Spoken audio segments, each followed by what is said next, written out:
നമ്മുടെ എല്ലാ കാര്യങ്ങളും വളരെ എളുപ്പമായി കിട്ടാനുള്ള ഒരു ഇസ്മുണ്ട്. ആ ഇസ്മ ഒരു ദിക്റായി കൊണ്ട് നടന്നാൽ ജീവിതത്തിൽ നാം പ്രയാസപ്പെട്ടുകൊണ്ടിരിക്കുന്ന ഏതെങ്കിലും നേടിയെടുക്കാൻ സ്ട്രഗിൾ ചെയ്തുകൊണ്ടിരിക്കുന്ന എന്തെങ്കിലും വിഷയങ്ങളുണ്ടെങ്കിൽ വളരെ പെട്ടെന്ന് അത് പൂർത്തീകരിക്കാനും അതിലേക്ക് എത്താനും സാധിക്കും എന്നുള്ളതാണ്. ഇതിങ്ങനെ സ്ഥിരമായിട്ട് ഒരു ദിക്റായി ഇങ്ങനെ കൊണ്ടുപോകുക നമ്മുടെ ജോലിയിൽ എളുപ്പമുണ്ടാകാൻ കാരണമാകും. നാം ഇടപെടുന്ന ഏതേത് മേഖലകളിലും ഒരു കെട്ടുണ്ടാവും അതിന് എന്തെങ്കിലും തടസ്സങ്ങളായിട്ട്. അത്തരം തടസ്സങ്ങളൊക്കെ വളരെ പെട്ടെന്ന് ഇല്ലായ്മ ചെയ്ത് വളരെ പെട്ടെന്ന് നമുക്കത് നേടിയെടുക്കാൻ പറ്റുന്നൊരു ഇസ്മാണ്. ഈ മേലുദ്യോഗസ്ഥരുടെ ഭാഗത്തു നിന്നൊക്കെ വല്ലാതെ പ്രയാസങ്ങൾ അനുഭവിക്കുന്നവർക്കൊക്കെ കൂടുതൽ യൂസ്ഫുൾ ആയിട്ടുള്ള ഒരു ദിക്ർ കൂടെയാണ് ഇത്. ഇത് 100 തവണ എല്ലാ ദിവസവും ചൊല്ലലിനെ പതിവാക്കി കഴിഞ്ഞാൽ ഉറക്കിൽ നിന്ന് എഴുന്നേറ്റ ഉടനെയും ഉറങ്ങാൻ കിടക്കുന്ന സമയത്തൊക്കെ ചേർത്തിയിട്ട് ഇതൊരു 120 തവണ ചേർത്തിയിട്ട് 120 തവണ ചൊല്ലലിനെ തീരുമാനിച്ചാൽ അവൻ്റെ എല്ലാ നിത്യകർമ്മങ്ങളിലും അവനൊരിക്കലും നേടിയെടുക്കാൻ കഴിയാത്ത വിഷയങ്ങളിൽ ഉൾപ്പെടെ പെട്ടെന്ന് അതൊക്കെ ഫത്ഹായി അവൻ്റെ മുമ്പിൽ തുറന്നു കിട്ടുന്നതായിട്ട് കാണാൻ സാധിക്കും. യഥാർത്ഥത്തിൽ ഒരു ശക്തിയുടെ മേലറിയിക്കുന്ന ഒരു ഇസ്മും കൂടെയാണ്.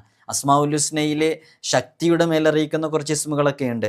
ആ ഒരു കാറ്റഗറിയിൽ പെടുന്ന ഒരു ഇസ്മാണ്. ഇൻഷാ അല്ലാഹ് നമുക്കിന്ന് ആ ഇസ്മിനെ കുറിച്ച് കൃത്യമായി പഠിക്കാം, മനസ്സിലാക്കാം. എങ്ങനെയാണ് അതുമായി ബന്ധപ്പെട്ട അമലുകൾ ചെയ്യേണ്ടതെന്ന് കൃത്യമായി വിശദീകരിക്കുന്നുണ്ട്. കാര്യങ്ങൾ പൂർണ്ണമായും പഠിച്ച് മനസ്സിലാക്കിയതിന് ശേഷം മാത്രം ചെയ്യുക. നമ്മൾ ഇതുമായി ബന്ധപ്പെട്ട് പറയുമ്പോഴൊക്കെ ഈ ഇസ്മിൻ്റെ അർത്ഥവും ആശയങ്ങളൊക്കെ പറയുന്നത് എന്തിനാണെന്ന് ചോദിച്ചാൽ അങ്ങനെ അത് കൃത്യമായി ചെയ്യുമ്പോഴാണ്, ആശയം മനസ്സിലാക്കി അർത്ഥം ഉൾക്കൊണ്ട് ചെയ്യുമ്പോഴാണ് കൂടുതൽ ഫലം ലഭിക്കുക എന്നുള്ളത് കൊണ്ടാണ്. ആധ്യാത്മിക ലോകത്ത് പൂർണ്ണതയിലെത്തിയ നുജബാക്കളുടെയൊക്കെ ദിക്ർ കൂടെയാണ് ഈ ഇസ്മ. ഇൻഷാ അല്ലാഹ് നമുക്ക് വളരെ ആത്മാർത്ഥമായി അതിനെക്കുറിച്ച് മനസ്സിലാക്കുക. വിഷയത്തിലേക്ക് പ്രവേശിക്കുന്നതിൻ്റെ മുമ്പ് എല്ലാ ദിവസവും നമ്മൾ സൂചിപ്പിക്കാറുള്ളത് പോലെ തന്നെ നേരിട്ട് കാണാനുള്ള ഡേറ്റ് ചൊവ്വാഴ്ചകളിൽ മാത്രമാണ്. ചൊവ്വാഴ്ച നേരിട്ട് വരാൻ വേണ്ടി ബുക്ക് ചെയ്യാൻ വിളിക്കേണ്ടത് ഞായറാഴ്ച 10 മണിക്കാണ്. ഞായറാഴ്ച 10 മണിക്ക് വിളിച്ച് ബുക്ക് ചെയ്തതിന് ശേഷം മാത്രം നേരിട്ട് വരിക. പല ആളുകളും ബുക്ക് ചെയ്യാതെ വരുന്നതുകൊണ്ടാണ് നമുക്ക് എന്നും അത് ഇടയ്ക്കിടയ്ക്ക് ഉണർത്തി പറയേണ്ടി വരുന്നത്. അങ്ങനെ ആകുമ്പോൾ നമുക്ക് നോക്കാൻ പ്രയാസമുണ്ട്. നമ്മൾ ഏതെല്ലാം ചൊവ്വാഴ്ചകളിലാണ് ഉണ്ടായിരിക്കുക എന്നുള്ളതൊക്കെ കൃത്യമായിട്ട് നമ്മൾ ഇൻസ്റ്റഗ്രാമിൻ്റെ ID ഡിസ്ക്രിപ്ഷനിലുണ്ട്. അവിടെ നമ്മൾ അപ്ഡേറ്റ് ചെയ്യാറുണ്ട്. വാട്സപ്പിൻ്റെ സ്റ്റാറ്റസിലൊക്കെ നമ്പർ സേവ് ചെയ്ത് വെച്ചവർക്ക് മാത്രമല്ലേ കാണാൻ സാധിക്കുള്ളൂ. അപ്പോൾ ഈ ലിങ്ക് ഉപയോഗിച്ച് നിങ്ങൾക്ക് ശനി ഞായർ ദിവസങ്ങളിൽ സ്റ്റോറി നോക്കിയാൽ അതുമായി ബന്ധപ്പെട്ട വിവരങ്ങൾ അറിയാൻ സാധിക്കും. അള്ളാഹുവിൻ്റെ പരിശുദ്ധമായ അസ്മാഉൽ ഹുസ്നയിലെ അതിവിശിഷ്ടമായ ഒരു ഇസ്മാണ് അൽ മുഖത്തദിർ എന്ന് പറയുന്ന ഇസ്മ. വളരെയധികം ശ്രേഷ്ഠതയുള്ളൊരു ഇസ്മാണ് അൽ മുഖത്തദിർ എന്ന് പറയുന്നത്. ഒരുപാട് മഹത്വങ്ങൾ ഈ മുഖത്തദിർ എന്ന് പറയുന്ന ഇസ്മിനുണ്ട്. ഇത് യഥാർത്ഥത്തിൽ ശക്തിയെയും കഴിവിനെയും സൂചിപ്പിക്കുന്ന അള്ളാഹുവിൻ്റെ ഒരു സവിശേഷമായ ഒരു നാമം തന്നെയാണ് അൽ മുഖത്തദിർ എന്ന് പറയുന്നത്. ശക്തിദായകൻ, അജയ്യൻ, ശക്തൻ, കഴിവ് പ്രകടിപ്പിക്കുന്നവൻ എന്നൊക്കെയാണ് ഈ പരിശുദ്ധമായ നാമത്തിൻ്റെ അർത്ഥം. അൽ ഖാദിർ, അൽ മുഖത്തദിർ രണ്ടും ഏകദേശം അർത്ഥത്തിൽ തുല്യതയുണ്ട്. എന്നാലും അൽ മുഖത്തദിറിൻ്റെ അർത്ഥത്തിലേക്ക് നമ്മൾ വരുമ്പോൾ കൂടുതൽ വ്യാപ്തിയുണ്ട് ആ അർത്ഥത്തിന്. അൽ മുഖത്തദിർ എന്നതിൻ്റെ അർത്ഥത്തിൽ കൂടുതൽ വ്യാപ്തിയുള്ള അർത്ഥമാണ്, ഒന്നും കൂടെ വിശാലമായ അർത്ഥമാണ് അൽ മുഖത്തദിർ എന്നുള്ളതിന്. സൂറത്തുൽ ഖമറിലെ 54-ാമത്തെ അധ്യായമായ സൂറത്തുൽ ഖമറിലെ 42-ാമത്തെ ആയത്തിൽ അല്ലാഹു സുബ്ഹാനഹു വ തആല പറയുന്നുണ്ട്, കസ്സബൂ ബിആയാതിനാ കുല്ലിഹാ ഫഅഖസ്നാഹും അഖ്സ അസീസിൻ മുഖ്തദിർ. വിശുദ്ധ ഖുർആൻ പറയുന്നതാണ്, അവരെല്ലാം നിഷേധിച്ചു. കസ്സബൂ ബിആയാതിനാ കുല്ലിഹാ, അല്ലാഹു സുബ്ഹാനഹു വ തആലയുടെ എല്ലാ ദൃഷ്ടാന്തങ്ങളും, നമ്മുടെ ദൃഷ്ടാന്തങ്ങളെയെല്ലാം അവർ ആയാത്തുകളെയെല്ലാം അവർ നിഷേധിച്ചു. അതുകൊണ്ട് ഫഅഖദ്നാഹും, അവരെ നാം പിടിച്ചു. അഖ്ദ അസീസിൻ മുഖ്തദിർ, എങ്ങനെയാണ് അവിടെ മുഖ്തദിർ എന്ന് പ്രയോഗിച്ചിട്ടുണ്ട്, പ്രതാപിയും കഴിവുള്ളവനുമായ ഒരുവൻ്റെ പിടുത്തം. അള്ളാഹുവിൻ്റെ ഒരു അഖ്ദ് അങ്ങനെയാണ്. അള്ളാഹു ഒരാളങ്ങ് പിടിക്കാൻ തീരുമാനിച്ചാൽ ആ രൂപത്തിലാണ് അള്ളാഹു പിടിക്കുക. അള്ളാഹു പിടിക്കാൻ കരുതിയാൽ പിന്നെ അതിൽ നിന്ന് രക്ഷപ്പെടാൻ ഒരാൾക്കും കഴിയൂല. അപ്പോൾ വിശുദ്ധ ഖുർആനിലെ ആ പവിത്രമേറിയ ഇസ്മ ഇവിടെ വിശുദ്ധ ഖുർആനിൽ വളരെ കൃത്യമായ ഇസ്മിനെ കുറിച്ച് പറയുന്നുണ്ട്.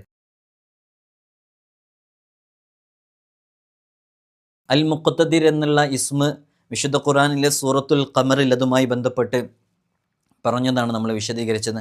അപ്പോൾ ആരെയും പിടികൂടാനും ശിക്ഷിക്കാനും അള്ളാഹുവിന് കഴിയും. പിന്നെ എന്തുകൊണ്ടാണ് ധാരാളം ധിക്കാരികളും തെമ്മാടികളും ഒരു കൂസലുമില്ലാതെ ഇവിടെ വിലസി നടക്കുന്നുണ്ടല്ലോ?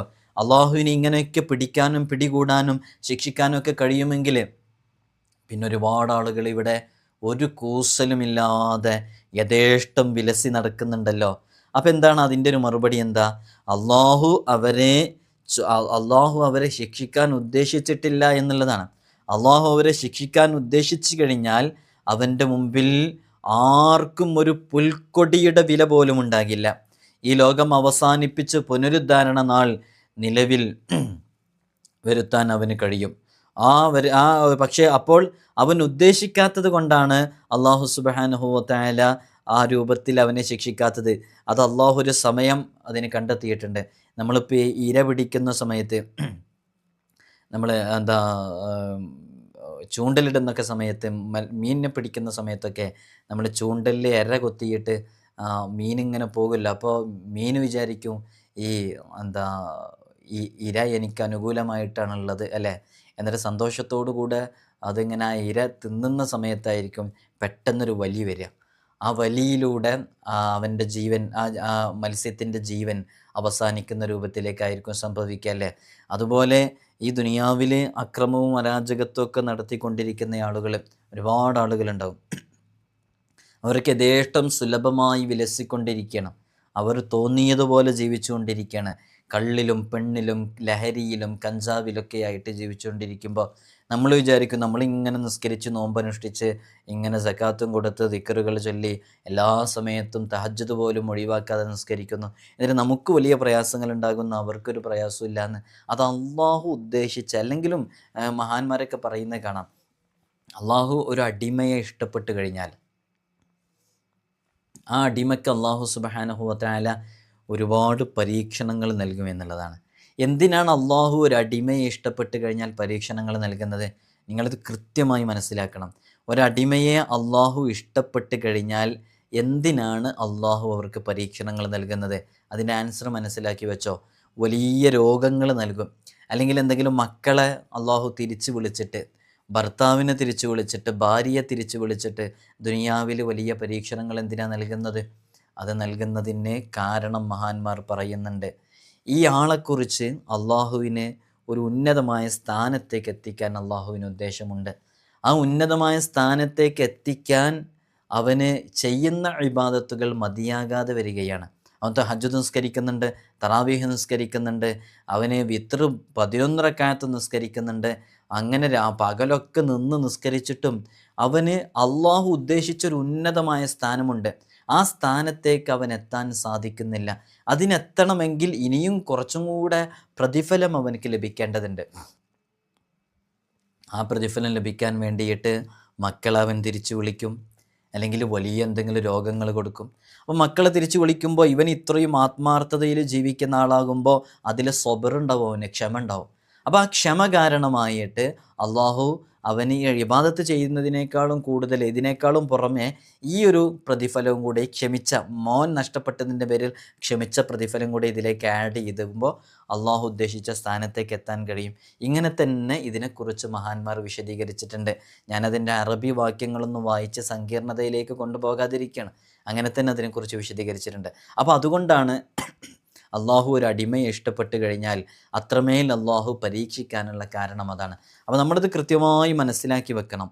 അള്ളാഹു നമുക്ക് പരീക്ഷണങ്ങളും രോഗങ്ങളും ബുദ്ധിമുട്ടുകളും പ്രയാസങ്ങളൊക്കെ നൽകുന്നത് ഒരടിമയെ അള്ളാഹു ഇഷ്ടപ്പെട്ട് കഴിഞ്ഞാൽ ആ അള്ളാഹു ഉദ്ദേശിച്ച സ്ഥലത്തേക്ക് ഉയരാൻ അവൻ്റെ അമലുകൾ മതിയാകാതെ വരികയാണ്. അപ്പോൾ ഇത്തരം പരീക്ഷണങ്ങൾ കൊടുക്കുമ്പോൾ പരീക്ഷണങ്ങളിൽ അവൻ സ്വബർ ചെയ്യുമ്പോൾ ആ സ്വബറിനുള്ള ഒരു പ്രതിഫലവും കൂടെ കൂട്ടിയിട്ട് ആ ഉന്നതമായ സ്ഥാനത്തേക്ക് അള്ളാഹു അവനെ എത്തിക്കാൻ വേണ്ടിയിട്ടാണ്. അല്ലെങ്കിലും ഈ ദുനിയാവിലൊന്നും ശാശ്വതമല്ലല്ലോ, ഈ ദുനിയാവ് മൊത്തം നശ്വരമല്ലേ. അതുകൊണ്ട് തന്നെ അള്ളാഹു എന്താണോ തീരുമാനിക്കുന്നത് ആ തീരുമാനിക്കുന്നതിൽ നാം പൂർണ്ണമായും നാം ക്ഷമിക്കണം. മഹത്തായ പൊരുളുകളടങ്ങിയ ഈ വിശിഷ്ടനാമം എപ്പോഴും ദിക്റായി ഉരുവിട്ടുകൊണ്ടിരിക്കുക. നമ്മൾ പറഞ്ഞാൽ മുഖ്തദിർ എന്ന് പറയുന്ന ഇസ്മ, ഇതൊരുപാട് പൊരുളുകളും രഹസ്യങ്ങളും അത്ഭുതങ്ങളും അടങ്ങിയിട്ടുള്ള ഇസ്മാണ്. ഈ ഇസ്മ സ്ഥിരമായി ഉരുവിട്ടുകൊണ്ടിരിക്കുക. അങ്ങനെ ഈ ഇസ്മ സ്ഥിരമായി ഉരുവിട്ടുകൊണ്ടിരിക്കുകയാണെങ്കിൽ അള്ളാഹു സുബ്ഹാനഹു വ തആല എല്ലാ കാര്യങ്ങളും അവനെ എളുപ്പമാക്കി കൊടുക്കുന്നുള്ളതാണ്. എല്ലാ കാര്യങ്ങളും എന്ന് പറഞ്ഞാൽ ഇത് ഈ ഒരു ഇസ്മ തന്നെ അൽ മുഖത്തദിർ എന്ന് പറയുമ്പോൾ ശക്തിയുടെ മേലെ അറിയിക്കുന്ന ഇസ്മാണല്ലേ. അപ്പോൾ അള്ളാഹുവിൻ്റെ അപാരമായ കുദ്റത്ത്, ആ കുദ്റത്ത് നമ്മിലൂടെ വെളിവായിക്കൊണ്ടിരിക്കും ഈ ഇസ്മ നമ്മൾ ചൊല്ലിക്കൊണ്ടിരിക്കുമ്പോൾ. അതിന് ഉതകുന്നൊരു ഇസ്മും കൂടെയാണിത്. അപ്പോൾ എല്ലാ കാര്യങ്ങളും അള്ളാഹു എളുപ്പമാക്കി തരും. ഏതു പ്രയാസപ്പെട്ട ജോലിയും പ്രയാസമുള്ള ജോലിയും വളരെ ലളിതമായി തീരുന്നുള്ളതാണ്. ഇപ്പോൾ ചില ആളുകൾക്ക്, ഏറ്റവും കൂടുതൽ ആളുകൾ പ്രയാസപ്പെടുന്നൊരു വിഷയമാണ് വീട് പണി തുടങ്ങി വെച്ചിട്ട് അത് പൂർത്തീകരിക്കാൻ കഴിയാതെ വരുന്നൊരു സാഹചര്യം. അപ്പോൾ അത്തരം സാഹചര്യങ്ങളിലൂടെ കടന്നു പോകുന്നവരെ സംബന്ധിച്ചിടത്തോളം അവരോട് നമുക്ക് പറയാനുള്ളത്, നിങ്ങൾ ഈ ഇസ്മ പതിവാക്കി നോക്കും, അത്ഭുതങ്ങൾ ജീവിതത്തിൽ കാണാൻ സാധിക്കും. അള്ളാഹുവിൻ്റെ ശക്തിയുടെ മേലിൽ, ഖുദ്റത്തിൻ്റെ മേൽ അറിയിക്കുന്ന വളരെ സവിശേഷമായ, ഖുദ്റത്തിൻ്റെ വിശാലമായ അർത്ഥങ്ങളിലേക്ക് വിരൽ ചൂണ്ടുന്ന ഒരു ഇസ്മായതുകൊണ്ട് തന്നെ ഇതുകൊണ്ട് ഒരുപാട് കാര്യങ്ങൾ നമുക്ക് നേടിയെടുക്കാൻ സാധിക്കും. അതുകൊണ്ട് തന്നെ വളരെ ആത്മാർത്ഥമായിട്ട്, അപ്പോൾ നമ്മുടെ വീട് പണി പെട്ടെന്ന് പൂർത്തീകരിക്കണം എന്ന നിയത്തോടു കൂടെ, അതല്ലെങ്കിൽ നമ്മുടെ ജോലി വളരെ പെട്ടെന്നാകണം എന്നുള്ള നിയത്തോടു കൂടെ അള്ളാഹുവിൻ്റെ ഖുദ്റത്തുമായി ബന്ധപ്പെടുന്ന ഏത് വിഷയം, എല്ലാ വിഷയവും അങ്ങനെയാണല്ലോ, വളരെ ആത്മാർത്ഥമായിട്ട് ഒരു പ്രത്യേക കരുത്തോടു കൂടെ ചെയ്താൽ വളരെ പെട്ടെന്നത് പ്രയാസരഹിതമായി തീരുന്നുള്ളതാണ്. അപ്പോൾ ജോലിയുമായി ബന്ധപ്പെട്ടൊക്കെ നമുക്ക് ചെല്ലാം, നമ്മുടെ ജീവിതത്തിൽ നാം അനുഭവിക്കുന്ന ഏത് വിഷയങ്ങളുമായി ബന്ധപ്പെട്ടും ചെല്ലാം. അള്ളാഹു നമുക്ക് തൗഫീഖ് നൽകി അനുഗ്രഹിക്കുമാറാകട്ടെ. ഈ ഉദ്യോഗസ്ഥർ, അതേപോലെ തന്നെ തൊഴിലാളികൾ, ഇവർക്കൊക്കെ, ഇവരുടെ സേവകർ, ഇവർക്കൊക്കെ കൂടുതൽ യൂസ്ഫുൾ ആയിട്ടുള്ളൊരു ഇസ്മാണിത്. നല്ല ഫലം ഉണ്ടാവും ഈ ഇസ്മ ചൊല്ലിയാൽ, അവർക്ക് കൂടുതൽ ബെനിഫിറ്റ് ഉണ്ടാവും ഇത്. കാരണം അവരുടെ ജോലിയുമായി ബന്ധപ്പെട്ടുള്ള എല്ലാ വിഷയങ്ങളിലും ആയാസരഹിതമാക്കാൻ ഇത് കാരണമാകുന്നുള്ള. ഈ സീനിയർ ഉദ്യോഗസ്ഥരുടെ ഭാഗത്തു നിന്ന്, മേലുദ്യോഗസ്ഥരുടെ ഭാഗത്തൊക്കെ ചിലപ്പോൾ നമുക്ക് എന്തെങ്കിലുമൊക്കെ ബോധ്യപ്പെടുത്തേണ്ടതായിട്ട് വരും. അങ്ങനെ ബോധ്യപ്പെടുത്തേണ്ടതായിട്ട് വരുന്ന സാഹചര്യങ്ങളിലൊക്കെ ഈ ഒരു ഇസ്മ ഉപയോഗപ്പെടുത്തുന്നത് കൂടുതൽ ഫലം ചെയ്യാൻ കാരണമാകുമെന്നുള്ളതാണ്. അപ്പോൾ പ്രത്യേകിച്ച് ഈ ഇസ്മ വളരെ അത്യാവശ്യമായിട്ട് ഉപയോഗിക്കേണ്ട ഒരു ഇസ്മ കൂടെയാണ് അത്തരം ആളുകളൊക്കെ. ദിനചര്യകൾ തൃപ്തികരമായ നിലയിൽ നിർവഹിക്കാൻ സാധിക്കാനും അശ്രദ്ധയിൽ നിന്ന് തെറ്റി ശ്രദ്ധയിലേക്ക് തിരിച്ചു വരാനും ഈ ഇസ്മ 100 തവണ പതിവാക്കിയാൽ മതി എന്നാണ്. അപ്പോൾ പലപ്പോഴും പല ആളുകളും പലതും മറന്നു പോകുന്നു, പലതും അശ്രദ്ധമായി പോകുന്നു. നമുക്കൊക്കെ നല്ലോണം പെർഫോം ചെയ്യേണ്ട ചില ജോലികളൊക്കെ ചെയ്യുന്നവരുണ്ടാകും. ആ ശ്രദ്ധയോടുകൂടെ നമ്മൾ കൈകാര്യം ചെയ്തിട്ടില്ലെങ്കിൽ വളരെയധികം അപകടം സംഭവിക്കും. നമ്മുടെ ജോലി തന്നെ ചിലപ്പോൾ നഷ്ടമാകും. അശ്രദ്ധമായിട്ട് എന്തെങ്കിലും ചെയ്താൽ നമ്മുടെ ജീവന് തന്നെ നഷ്ടം സംഭവിച്ചേക്കാവുന്ന ചില മെഷീനറീസിൻ്റെ അടുത്ത് നിന്നൊക്കെ ജോലി ചെയ്യുന്ന ആളുകളൊക്കെ ഉണ്ടാവും അല്ലേ. എന്തെങ്കിലും മെഷീനൊക്കെ ഉപയോഗിച്ച് ജോലി ചെയ്യുന്ന ആളുകൾ, അത്തരം ആളുകൾക്കൊക്കെ ഈ ഇസ്മ വളരെയധികം ഉപകാരപ്പെടും. അവർക്കതിൽ നിന്നൊക്കെ ഒരു ഹിഫ്ള് ലഭിക്കാനും ഒരു കാവല് ലഭിക്കാനൊക്കെ ഈ ഇസ്മ കാരണമാകും എന്നുള്ളതാണ്. അള്ളാഹു നമുക്ക് തൗഫീഖ് നൽകി അനുഗ്രഹിക്കുമാറാകട്ടെ. ഒരുപാട് മുഅ്മിനീങ്ങൾ, മുഅ്മിനാത്തുകൾ പല പ്രയാസങ്ങളും വിഷമങ്ങളും പറഞ്ഞ് പ്രത്യേകം ദുആയൊക്കെ കേൾപ്പിക്കാറുണ്ട്. അത്തരം ആളുകളുടെ പ്രയാസങ്ങളും വിഷമങ്ങളൊക്കെ കാണുമ്പോൾ നമ്മൾ അവർക്ക് അനുയോജ്യമായിട്ടുള്ള, സ്യൂട്ടബിൾ ആയിട്ടുള്ള പല ഇസ്മുകളും അവർക്ക് ചൊല്ലാൻ വേണ്ടി കൊടുക്കാറുണ്ട്. അപ്പോൾ അശ്രദ്ധമായിട്ട്, ശ്രദ്ധയില്ലാതെ നടക്കുന്ന ആളുകൾക്കൊക്കെ ശ്രദ്ധയിലേക്ക് വരാനും ഗഫ്ലത്തിൽ നിന്ന് ഒരു മാറ്റം കിട്ടാനൊക്കെ ഈ ഇസ്മ 100 തവണ പതിവായി ഉരുവിട്ടാൽ മതി എന്നുള്ളതാണ്. നമ്മളിതിൻ്റെ തുടക്കത്തിൽ പറഞ്ഞല്ലോ, ഉറങ്ങാൻ കിടക്കുന്ന സമയത്തും ഉറക്കിൽ നിന്ന് ഉണർന്നയുടനെയും ഈ ഇസ്മ സംബോധനയുടെ അക്ഷരമായ നിദായിൻ്റെ അക്ഷരം എന്ന് പറഞ്ഞാൽ വിളിക്കാൻ ഉപയോഗിക്കുന്ന അക്ഷരം എന്നാണ്. വിളിക്കാൻ ഉപയോഗിക്കുന്ന കുറേ അക്ഷരങ്ങളുണ്ട്. യാ ഉണ്ട്, നമ്മൾ യാ ആണ് പൊതുവിൽ. യാ സെയ്ദ് എന്ന് പറഞ്ഞാൽ സെയ്ദേ എന്നാണ് അർത്ഥം. യാ സൈനബ്, സൈനബേ എന്നാണ് അർത്ഥം. അപ്പോൾ ഇങ്ങനെ വിളിക്കാൻ വേണ്ടി ഉപയോഗിക്കുന്നത്. യാ അല്ലാ എന്ന് പറഞ്ഞാൽ എന്താ? അല്ലാ എന്നാണ് അർത്ഥം. അപ്പോൾ യാ എന്നുള്ള ആ അക്ഷരം ചേർത്തിയിട്ട് യാ മുഖ്തദിറു യാ അല്ലാ എന്ന് വളരെ ആത്മാർത്ഥമായിട്ട് 120 തവണ ചൊല്ലിക്കൊണ്ടിരുന്നാൽ അവൻ്റെ എല്ലാ വിഷയങ്ങളിലും ഒന്നിലും ഒരു മുടക്കം സംഭവിക്കില്ല എന്നുള്ളതാണ്. അസൂയാലുക്കളിൽ നിന്ന് ആഫത്ത് നേരിടാതിരിക്കാൻ ഇത് 1000 തവണ ചൊല്ലിയാൽ മതി. ശത്രുക്കളൊക്കെ ഉള്ളവർക്ക്, ശത്രുക്കളുമായി ബന്ധപ്പെട്ട് പ്രയാസപ്പെടുന്നവർക്കൊക്കെ ഈ ഇസ്മ 1000 തവണ ചൊല്ലുന്നതിന് പതിവാക്കിയാൽ മതി. നമ്മൾ ഈ 1000 തവണ ചൊല്ലുക എന്നൊക്കെ പറയുമ്പോൾ പലപ്പോഴും നമ്മൾ വിചാരിക്കും 1000 തവണയൊക്കെ ചൊല്ലി തീരുമോ, കുറേ ഇല്ലെന്ന് വിചാരിക്കും. ഇതൊരു ഇസ്മ ഒരു 100 തവണ ചൊല്ലുക എന്ന് പറഞ്ഞാൽ വളരെ പെട്ടെന്ന് കഴിയേ. നമ്മൾ പലപ്പോഴും ഇത് പറയുമ്പോൾ തന്നെ, ഇത് കേൾക്കുമ്പോൾ തന്നെ ചിലർ വിചാരിക്കും ഒരു ദിവസം 1000 തവണയൊക്കെ ചൊല്ലൽ റിസ്ക് അല്ലേ. ഒരു റിസ്ക്കും ഇല്ല കേട്ടോ, ഒരു ദിവസം 1000 തവണ ചൊല്ലല്ലേ. നിങ്ങളൊരു 100 തവണ ചൊല്ലാൻ വേണ്ടി ഇരുന്നോക്ക്. ഞാനതിൻ്റെ ഒരു എളുപ്പമാണെന്നുള്ളത് തെളിയിക്കാൻ വേണ്ടി പറയും. ഇപ്പോൾ തന്നെ നിങ്ങളിത് കഴിയുമ്പോൾ ഒരു 100 തവണ ചൊല്ലാൻ വേണ്ടി ഇരുന്ന് നോക്കുക. ആ 100 തവണ ചൊല്ലാൻ എത്ര മിനിറ്റ് ആവശ്യം വരിക? വളരെ ചെറിയ സമയം നമുക്ക് ആവശ്യം വരുള്ളൂ. അങ്ങനെയാണെങ്കിൽ ഒരു 2-3 തവണ ചൊല്ലുമ്പോൾ തന്നെ എത്രയായി? 300-400 തവണയായില്ലേ? 1000ൻ്റെ പകുതി 500 തവണയാകും ഒരു 5 തവണ ചൊല്ലുമ്പോൾ. അങ്ങനെ ഒരു 10 തവണ ചൊല്ലിക്കഴിഞ്ഞാൽ 1000മായി. വളരെ പെട്ടെന്ന് നമുക്ക് ചൊല്ലിത്തീർക്കാവുന്നതേ ഉള്ളൂ. അള്ളാഹു നമുക്ക് തൗഫീഖ് നൽകി അനുഗ്രഹിക്കുമാറാകട്ടെ. ശക്തിയുടെ ഇനത്തിൽപ്പെട്ടൊരു ഇസ്മാണിത്. നമ്മൾ നേരത്തെ പറഞ്ഞു മുഖ്തദിർ, ഖാദിർ എന്നൊക്കെ പറഞ്ഞാൽ ഏകദേശം തുല്യാർത്ഥത്തിനാണുള്ളത്. പക്ഷെ അത് തുല്യാർത്ഥത്തിനാണെങ്കിലും മുഖ്തദിറിന് ഒന്നും കൂടെ വ്യാപ്തിയുള്ള അർത്ഥമാണ്, വിശാലമായ അർത്ഥമാണ് അതിന്. അതുകൊണ്ട് തന്നെ അൽ മുഖ്തദിർ എന്നുള്ളത് അത് ശക്തിയുടെ ഇനത്തിൽപ്പെട്ടൊരു ഇസ്മാണ്. ഈ ഇസ്മ പോലെ തന്നെ കീഴടക്കാനും ജയിച്ചടക്കാനും പ്രയോജനപ്പെടുന്ന മറ്റു ഇസ്മുകളുണ്ട്, ചില ഇസ്മുകൾ. അതേപോലെ ഈ ഇസ്മ നമുക്ക് ജയിച്ചടക്കാൻ, കീഴടക്കാൻ, അതേപോലെ തന്നെ വളരെയധികം മറ്റുള്ളവർ നമ്മെ വല്ലാതെ പ്രയാസപ്പെടുത്തിക്കൊണ്ടിരിക്കുന്ന സമയത്തൊക്കെ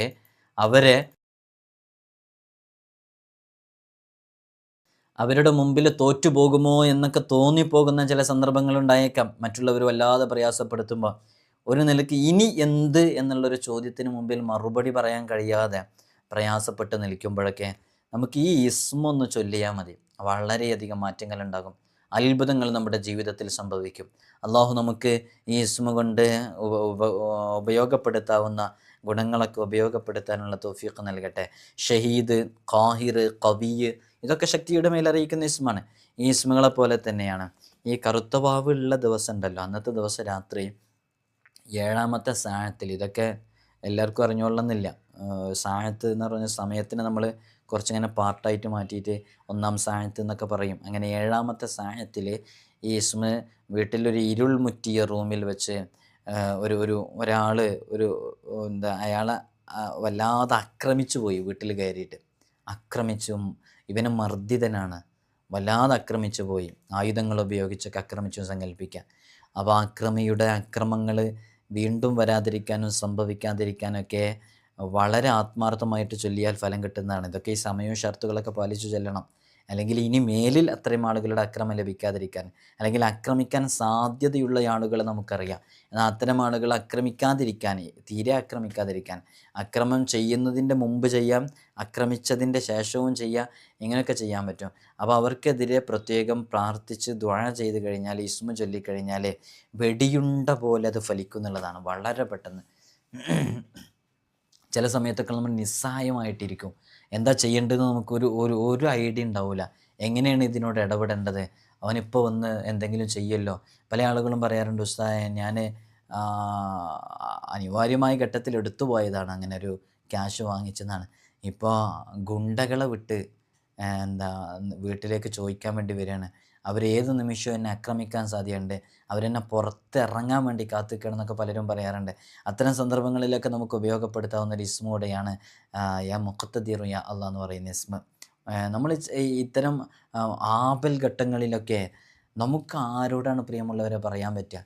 നമ്മോടൊപ്പം തോളോട് തോളുരുമ്മി നമ്മുടെ സ്നേഹിതൻ എന്ന് പറഞ്ഞ് നടന്നിരുന്ന കൂട്ടുകാരൻ പോലും അവഗണിക്കുന്ന ഒരു സന്ദർഭം വരാനുണ്ട്. ആരാ കൂടെയുള്ളത്? ഒരാളുമില്ല. വിശുദ്ധ ഖുർആനിൽ അള്ളാഹു പറയുന്നത് പോലെ അള്ളാഹു അല്ലാതെ ഒരാളും ഉണ്ടാകില്ല ആ സന്ദർഭത്തിൽ. ആ സന്ദർഭത്തിൽ മനസ്സറിഞ്ഞ് അള്ളാനൊന്ന് വിളിച്ചു നോക്ക്. അത് മനസ്സറിഞ്ഞാണ് വിളിച്ചത്, അള്ളാഹ് ഉണ്ടെന്നങ്ങ് ബോധ്യപ്പെടും.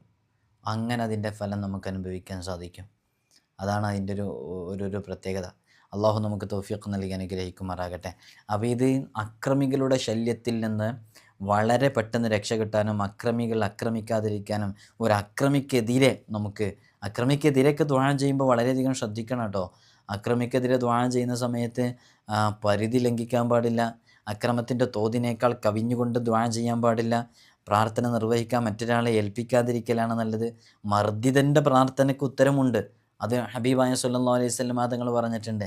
അപ്പോൾ ആ രൂപത്തിൽ വളരെ ആത്മാർത്ഥമായിട്ട് അള്ളാഹുവിനോട് ചോദിക്കുക.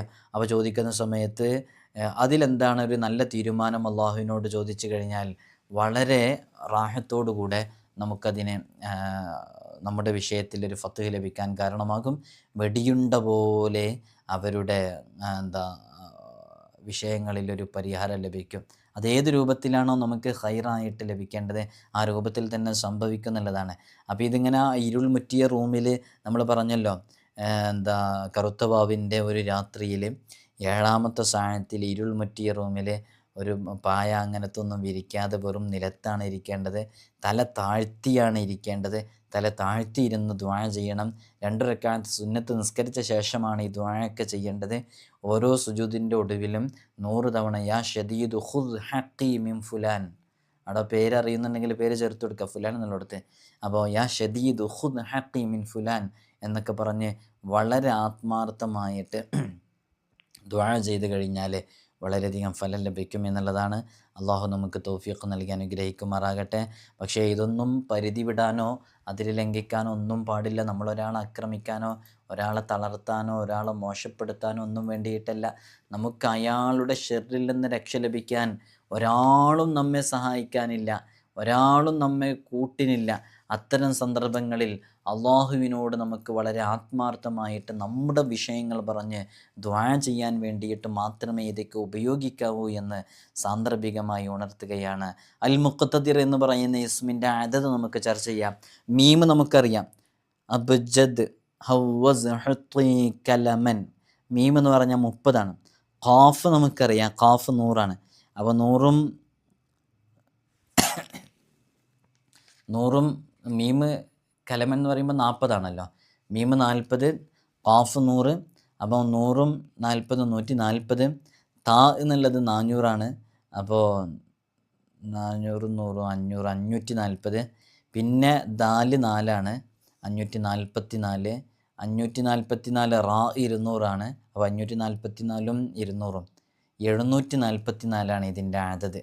അപ്പോൾ എന്താ ഇതിൻ്റെ അദദനുസരിച്ച് ചൊല്ലാൻ ആഗ്രഹിക്കുന്നവർ അദദനുസരിച്ച് ചൊല്ലുക. അപ്പോൾ അദദനുസരിച്ച് ചൊല്ലേണ്ടവർ അങ്ങനെ ചൊല്ലുക. അസ്മാഉൽ ഹുസ്നയുടെ റിയാളയൊക്കെ പൂർത്തിയാക്കി വീട്ടാൻ ഉദ്ദേശിച്ച ഒരുപാട് ആളുകളുണ്ട്. റിയാളൊക്കെ പൂർത്തിയാക്കി വീട്ടേണ്ടവരൊക്കെ ഇതിൻ്റെ കൃത്യമായ അദദ് മനസ്സിലാക്കിയിട്ട് റിയാള പൂർത്തിയാക്കി വീട്ടി വളരെ ആത്മാർത്ഥമായിട്ട് അള്ളാഹുവിനോട് നമ്മുടെ പ്രശ്നങ്ങളൊക്കെ റബ്ബിൻ്റെ മുമ്പിൽ ഇറക്കി വെച്ച് വളരെ ആത്മാർത്ഥമായിട്ട് ദുആ ചെയ്യുക. നമ്മളെപ്പോഴും അസ്മാഉൽ ഹുസ്ന മുറുകെ പിടിക്കുക. എല്ലാ ദിവസവും നമ്മൾ പറയാറുണ്ട്, അസ്മാഉൽ ഹുസ്ന കൊണ്ട് നേടിയെടുക്കാൻ പറ്റാത്തതായിട്ടൊന്നുമില്ല. ഏത് വിഷയങ്ങൾ അസ്മാഉൽ ഹുസ്നയിലുണ്ട്. അതിൻ്റെ ഓരോ ഇസ്മുകളുടെയും കൃത്യമായ പ്രയോഗങ്ങളും അതിൻ്റെ വിഷയങ്ങളൊക്കെ മനസ്സിലാക്കിയിട്ട് വളരെ ആത്മാർത്ഥമായിട്ട് ചെയ്തു നോക്കും. എല്ലാ ദിവസവും രാവിലെയും വൈകുന്നേരമൊക്കെ അസ്മാഉൽ ഹുസ്ന പതിവാക്കുന്നവരാണെങ്കിൽ പറയുകയും വേണ്ട. അവർക്ക് അതിൻ്റെ ജീവിതത്തിൽ, അവരുടെ ജീവിതത്തിൽ ഓരോ പ്രതിസന്ധികളിൽ നിന്നും അവർ രക്ഷപ്പെട്ടു വരുന്നത് തന്നെ ഈ അസ്മാഉൽ ഹുസ്നയൊക്കെ അവർ പതിവാക്കുന്നത് കാരണമായിട്ടാണ്. നമുക്ക് മുമ്പേ കടന്നുപോയ പൂർവ്വസൂരികളൊക്കെ അസ്മാഉൽ ഹുസ്നയുമായി ഏത് രൂപത്തിലാണ് ബന്ധപ്പെട്ടിരുന്നതെന്നറിയോ? അവരുടെ ഏതേത് വിഷയങ്ങൾക്കും അസ്മാഉൽ ഹുസ്ന ഒരു പരിഹാരമായിരുന്നു. അവരെന്ത് പ്രതിസന്ധികളുണ്ടെങ്കിലും അവരുടെ പ്രതിസന്ധികളുടെയും പ്രയാസങ്ങളുടെയും വിഷയങ്ങളുടെയൊക്കെ ബന്ധം ഏത് ഇസ്മിനോടാണെന്ന് അവർക്ക് മനസ്സിലാക്കാൻ കഴിയുമായിരുന്നു. എങ്ങനെ മനസ്സിലാക്കാൻ കഴിയുക? അവർക്ക് ഇസ്മിൻ്റെ അർത്ഥം അറിയാം, അതിൻ്റെ ആശയം അറിയാം. ഇപ്പം നമ്മളൊക്കെ പറഞ്ഞിട്ടുള്ളത് വളരെ ചെറിയ ആശയമാണ്. ഇത്തരം ചെറിയ ആശയങ്ങളൊക്കെ അവർക്ക് വളരെ കൃത്യമായി അറിയാം. അപ്പോൾ ആ ആശയങ്ങൾ മനസ്സിലാക്കിയിട്ട് വളരെ ആത്മാർത്ഥമായി അവർ അസ്മാഉൽ ഹുസ്നയുമായി ബന്ധപ്പെടുമ്പോൾ അവർക്ക് വളരെ പെട്ടെന്ന് ഉത്തരം ലഭിക്കുന്നു. സാധുക്കളായ നമുക്കും അതുപോലെ ഉത്തരം ലഭിക്കും. നമ്മൾ ചെയ്യേണ്ടത് അസ്മാഉൽ ഹുസ്ന ഡെയിലി 1-2 തവണ ചൊല്ലാൻ വേണ്ടി തീരുമാനിക്കുക. ചുരുങ്ങിയത് അസ്മാഉൽ ഹുസ്ന 1 തവണയെങ്കിലും ചൊല്ലാം. നമ്മുടെ നൂറെ മദീനയുടെ ആത്മീയ മജ്ലിസ് എല്ലാ ദിവസവും രാവിലെയും വൈകുന്നേരം നടക്കുന്നുണ്ട്. അതിൽ അസ്മാഉൽ ഹുസ്ന ഓരോ തവണ നമ്മൾ ചൊല്ലുന്നുണ്ട്. ചുരുങ്ങിയത് അങ്ങനെ 1 തവണയെങ്കിലും ചൊല്ലാം. അതിന് പുറമെ അസ്മാഉൽ ഹുസ്ന റിയാള പൂർത്തിയാക്കി വീട്ടാൻ സാധിക്കുമെങ്കിൽ വളരെ ആത്മാർത്ഥമായിട്ട് അതിന് 1 ദിവസമോ 2 ദിവസമോ 3 ദിവസമോ ഒക്കെ നോക്കിയിട്ട്, നോമ്പുകാരായിട്ടാണെങ്കിൽ അങ്ങനെ, അല്ലെങ്കിൽ എങ്ങനെയാണോ നിങ്ങൾക്ക് പറ്റുന്നത് ആ രൂപത്തിൽ അസ്മാഉൽ ഹുസ്നയുടെ റിയാള പൂർത്തിയാക്കി വീട്ടുക. എന്നിട്ട് വളരെ ആത്മാർത്ഥമായിട്ട് നിങ്ങൾ അള്ളാഹുവിലേക്ക് ഏത് വിഷയങ്ങൾക്കും നിങ്ങളുടെ വിഷയങ്ങളുമായി ബന്ധപ്പെട്ട ഒരു ഇസ്മ മുൻനിർത്തിയിട്ട് അള്ളാഹുവിനോട് ദുആ ചെയ്ത് നോക്കും. വലിയ ഫലം ലഭിക്കും. അള്ളാഹു നമുക്ക് തൗഫീഖ് നൽകട്ടെ. നമ്മൾ നിരവധി അമലുകൾ അസ്മാഉൽ ഹുസ്നയുമായി ബന്ധപ്പെട്ട് പറഞ്ഞിട്ടുണ്ട്. അസ്മാഉൽ ഹുസ്നയിലെ ഓരോ ഇസ്മുകളുമായി ബന്ധപ്പെട്ട് പറഞ്ഞിട്ടുണ്ട്. അസ്മാഉൽ ഹുസ്നയുടെ ഖത്മ് നമ്മൾ പറഞ്ഞിട്ടുണ്ടായിരുന്നു. ഏവർക്കും പ്രസിദ്ധമായ അറിയുന്ന 12,000 ബിസ്മിയുടെ അമൽ നമ്മൾ വളരെ നേരത്തെ തന്നെ പറഞ്ഞു വെച്ചതാണ്. 12,000 ബിസ്മിൽ അമൽ നിരവധി ആളുകൾ ചെയ്തു, ഒരുപാട് ആളുകൾക്ക് റിസൾട്ട് ലഭിച്ചു.